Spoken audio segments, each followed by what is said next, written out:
Halo, Assalamualaikum warahmatullahi wabarakatuh. Salam sejahtera bagi kita semua. Perkenalkan, nama saya Siva Fujiah dari kelas 1B Prodi Pendidikan Ekonomi, Universitas Pendidikan Indonesia. Dalam video ini, saya akan menyampaikan sebuah materi pendidikan Pancasila dengan dosen pengampu Bapak Supriyono SPD MPD. Adapun materi yang akan saya sampaikan adalah mengenai tinjauan historis Pancasila, hubungan Pancasila dengan Proklamasi Kemerdekaan dan pembukaan Undang-Undang Dasar 1945, serta penjabaran Pancasila dalam Undang-Undang Dasar 1945. Hakikat Proklamasi 17 Agustus 1945. Proklamasi Kemerdekaan Indonesia pada hakikatnya merupakan pernyataan kemerdekaan bangsa, baik pada dirinya sendiri maupun terhadap dunia luar. Proklamasi kemerdekaan Indonesia tersebut juga merupakan sebuah wujud dari perjuangan para pendiri bangsa dalam memperjuangkan kemerdekaan, sekaligus menjadi bukti bahwa bangsa Indonesia mampu merdeka secara mandiri. Hubungan pembukaan Undang-Undang Dasar 1945 dengan proklamasi.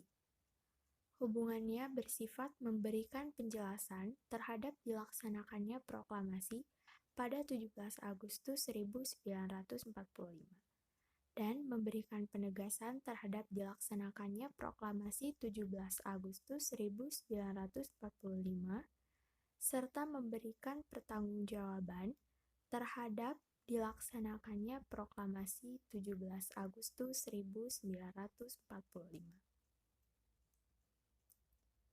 Pembukaan pada hakikatnya merupakan pernyataan kemerdekaan yang lebih rinci dari adanya cita-cita luhur yang menjadi semangat pendorong ditegakkannya kemerdekaan.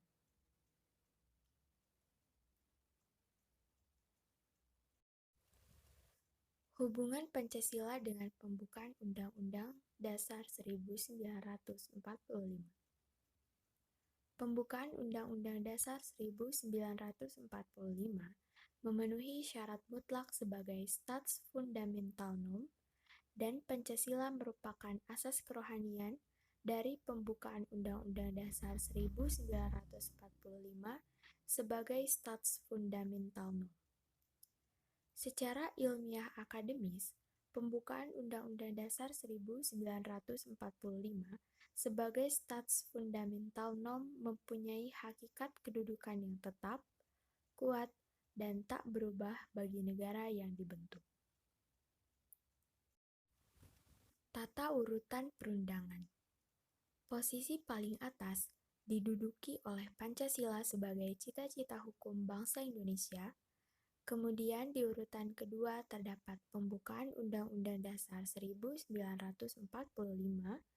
batang tubuh Undang-Undang Dasar 1945, TAP MPR Hukum Dasar Tidak Tertulis, Undang-Undang, dan terakhir adalah Peraturan Pelaksanaan dan Peraturan Otonomi, dan yang lainnya.